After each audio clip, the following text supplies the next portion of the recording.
Réinstallée au Liban depuis 3 ans, Caroline a une mission, porter les valeurs de la langue française. Scolarisée 14 ans au Cameroun, puis au lycée franco-libanais de Nar Ibrahim, cette trentenaire d'origine libano-vietnamo-allemande choisit l'écriture.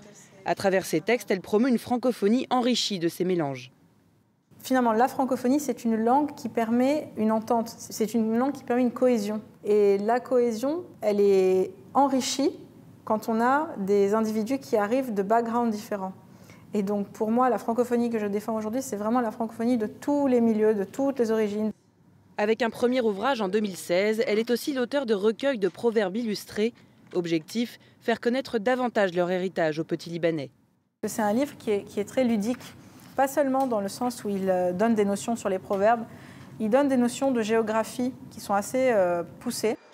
En parallèle de sa carrière d'écrivain, Caroline anime des ateliers scolaires, une aubaine pour des enfants parfois défavorisés, comme ici dans le Hakar.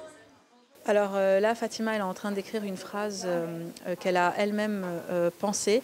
Donc on est en train de l'aider à rédiger cette phrase au tableau. Et finalement, les histoires qui sont vraiment préparées par ces élèves sont des histoires qu'ils vivent.